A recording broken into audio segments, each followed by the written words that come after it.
I found myself just sliding down this incredibly slippery, toxic slope of self-abandonment.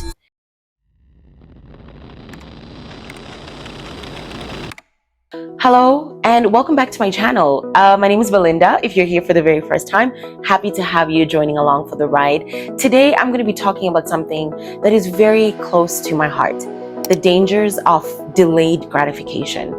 And this topic is very special to me because I'm going to be sharing my journey with you on how this concept of delayed gratification, although mostly virtuous, is actually dangerous. And I'm going to be sharing how it led me on a very dark and toxic path. So buckle up and let's get into it. Now, most of us have heard and probably know a little bit about this concept of delayed gratification, but it's basically putting off what we want right now so that we can get a bigger reward later. And the biggest example of this and the biggest reference of this is the marshmallow test, which was conducted at Stanford University in 1972. And basically what this was an experiment where a group of children were put together and they were told that they could eat one marshmallow right now, or they could wait to eat 2 marshmallows 15 minutes later. So if they waited 15 minutes, they would get a second marshmallow. Now, further studies and follow-ups that were done on the children in this experiment showed that those particular children that waited for the 15 minutes, those children ended up having better outcomes as adults in life, like in every single imaginable category. So growing up, right, this concept of delayed gratification, I learned about it a bit earlier on, and in many ways in my upbringing, it was embedded into me. And I am so grateful for it because it helped me in many ways. Like, for example, I managed to really have a successful academic career, so to speak, where I was pretty good in school because I was willing to sacrifice, a little bit of sleep so that I could study, or sacrifice a little bit of playtime just so that I can stay focused on my studies. And right now in my adult life, it helps me with like goal setting. It helps me to be less reactive to negative situations and being a bit more proactive, keeping like that bigger picture in mind and not panicking too much, like trying as best as I can to remain very level-headed in all circumstances, just knowing that, true success is lying in the goal that is ahead. I used to think that the best way to achieve my goals was to sacrifice and put off all my immediate needs in order to, serve that greater good, that bigger purpose. And that in many ways, like I said, it's very, very helpful. However, it can be dangerous and it can be toxic. And how it became toxic for me was, especially now in my adult life, it became very, very difficult for me to attend to my immediate needs. And I found myself just sliding down this incredibly slippery, toxic slope of self-abandonment. I kept putting off taking care of me in the name of delayed gratification. Let me share a personal story with you. I used to be the type of person that would delay simple acts of self-care, all in the name of future success and delayed gratification. I would always tell myself, let me achieve this goal, or let me reach milestone this in order for me to indulge in self-care. I would hold off activities like go to the gym, attend that relaxing concert or event, invest in that masterclass just so that I can improve on my craft.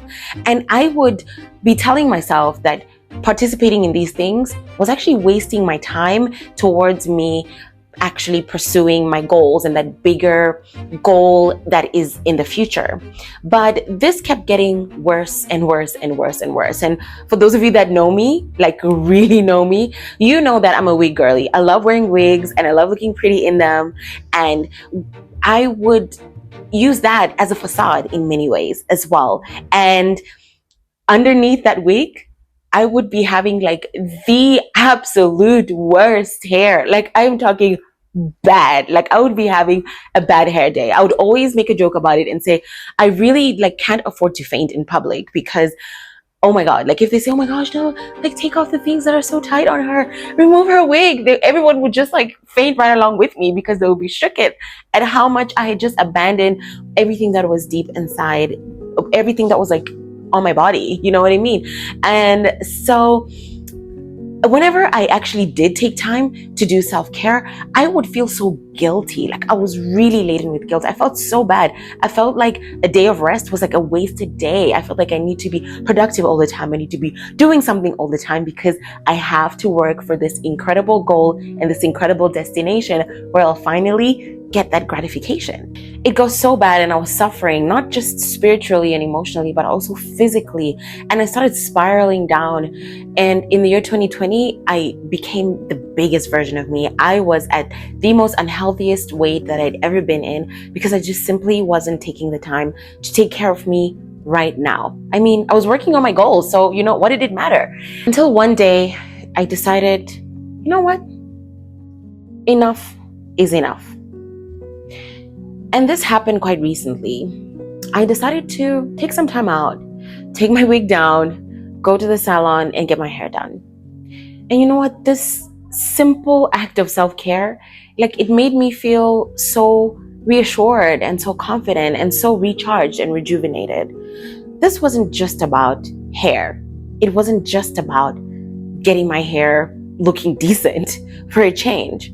This was an act of rebellion against delaying that greater good for the present. It was an act of choosing present me and taking care of those particular needs in order to feel better, in order to feel good, and in order to fill my cup. It was about acknowledging my worth and treating my body and my mind with the respect that it deserves instead of waiting to do that in some distant, imagined future. I spent the entire day getting pampered, my hair, my nails, my feet, just the works, everything. And after getting over those initial feelings of unease and guilt, I had an epiphany. And I realized that taking care of myself is not a wasteful luxury. It is a necessity.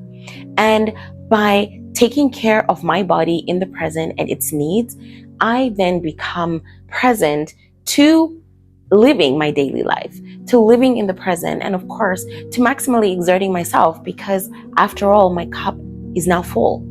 I realized that by denying ourselves the care that we need in the present, we're not sacrificing for the better future. We're actually self-sabotaging. And by taking care of our mind, our body, and our soul, we are able to fill our cups and be present not only to our daily needs, but be able to be productive and pursue those things that we truly are passionate about and those big goals as well. I realized that we shouldn't have to sacrifice our well-being in the name of future rewards. In fact, true success lies in the balance, in the in-between. True success is filling our cup first so that we can be able to pour out from a healthy place. We can be able to pour out from a place that is fulfilled. So let's pledge to nourish our bodies, our minds, and our souls, to practice gratitude, to take some time, reflect, journal, to smell the flowers, feel the sunsets, hang out with our families and loved ones, do those activities that set us on fire, things that we enjoy, things that can help us to feel rejuvenated. Because when we do that, we're setting ourselves up for a happier and healthier future.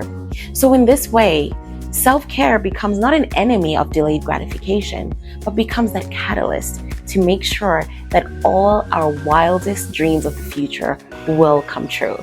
Commit to self-care today. Thank you so much for watching. If you found this video useful, please do like, share, and subscribe. And of course, if you have committed to self-care, please write one commitment that you will be doing for yourself. Whether it's taking a spa day, going for a walk, taking some time away from your gadgets, devices, or work, just write that down and commit to it in the comments below. And I look forward to going on this journey of self-care with you as we grow and of course transform our lives for the better. Thank you so much, and until next time, take care of yourself.